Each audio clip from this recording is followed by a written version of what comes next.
Guys, today Bungie just dropped a brand new article going over all of the weapon changes coming in Season 21. We're going to get into all of that and more in today's video. If you're going to enjoy, remember to leave a like and subscribe to the channel if you haven't done so already, as a lot of you who watch my content aren't actually subscribed. Doing so is free, so if you could do that, that'd be greatly appreciated. But let's just get into today's video.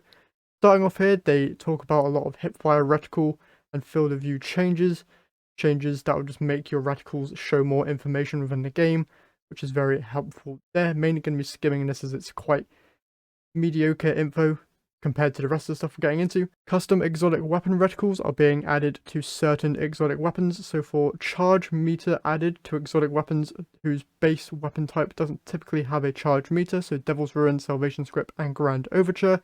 Perk counter shows pips for perked shots.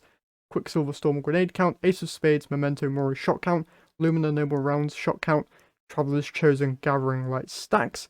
Perk progress meter is now for the Manticore. Perk active shown when the exotic perk is active. Hawkmoon, Age Scepter, Taraba, Touch of Malice, Cryosphesia, and Trinity Ghoul.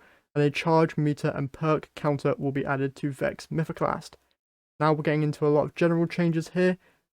First, you might have seen it there, you'll be able to spin around your guns as well as your ships inside of your inventory screen, which is a great change here. So you can now get a full 360 view of your weapons as well as your ships. Alongside your ships, you'll also be able to preview the contrail similar to how you can with Sparrows.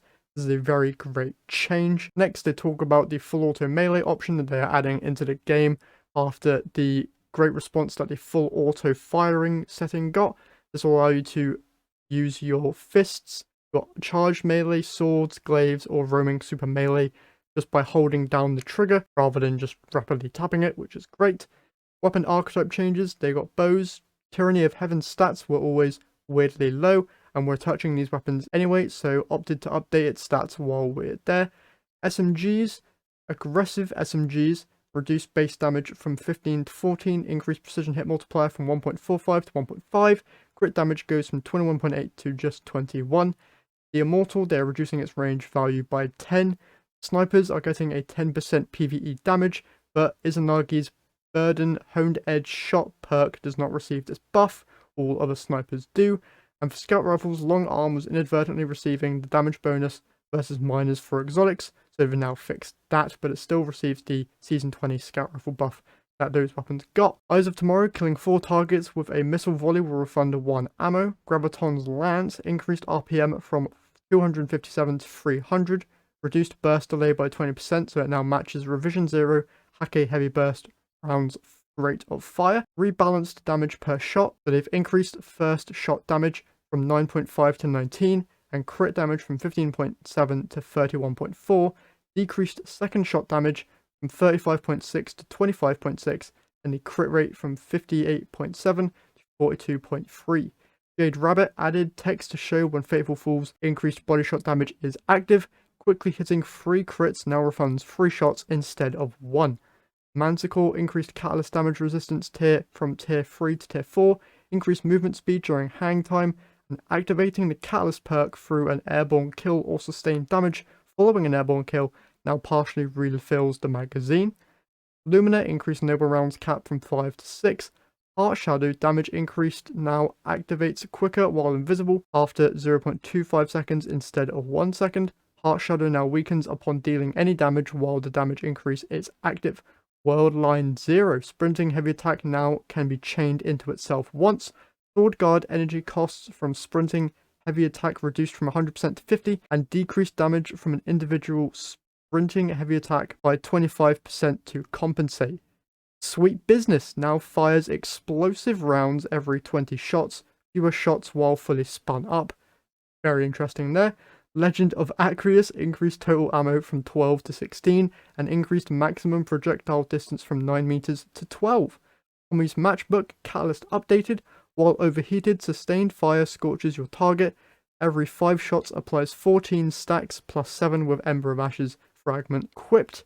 No Time to Explain updated drone to work with anti-barrier if it is socketed. So if you have anti-barrier pulse, your drone will now work against anti-barrier champions, which is great. Updated drone to work with the Feeding Frenzy perk. This also resolved in an issue where the feedback for Feeding Frenzy would always play when the player spawned and then never again.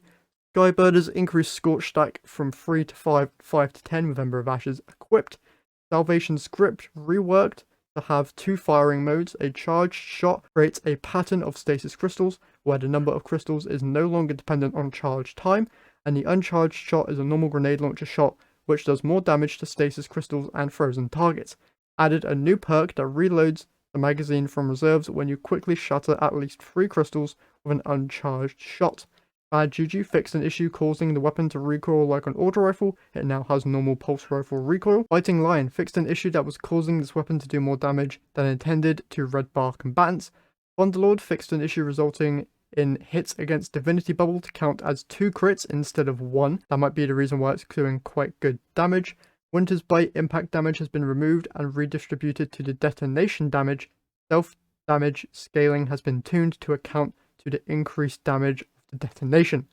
Perk changes: Fragile Focus bonus lasts until shield pop, returns when shield generates to 100%. Fresh, Demolitionist, and Pugilist have always granted increased energy on shotgun, fusion rifle, and sniper rifle kills, but Glaives missed out on that bonus until now, so grants increased energy to glaive projectile kills. Reconstruction has been simplified under the hood so that we can place the perk on more weapons, so this results in a slight change to the timing on the perk, where the initial timer and the cooldown timer between reloads have been unified. Base perk timer is now 4 seconds and enhanced is 3.5 seconds.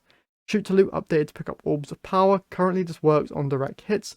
The ability to pick up orbs with a detonation will be added in a future patch. Now we're getting on to future changes that will be added in future seasons. They're going to be messing around with the zoom stats on certain weapons and damage fall off. Also, there's an update coming to swords with a goal of making guarding substantially more valuable. And in the more distant future, we're working on an update to sparrows, which will allow players to use their favorites instead of always on time without touching always on time itself. Sounds like to me they're buffing all sparrows to be at the same speed as always on time, which is great. But that is it for this article and today's video. If you wanted to read it for yourself, there'll be a link down in the description. But that's all I've got for you guys today. So if you enjoyed, leave a like, subscribe, and I'll see you guys in the next one.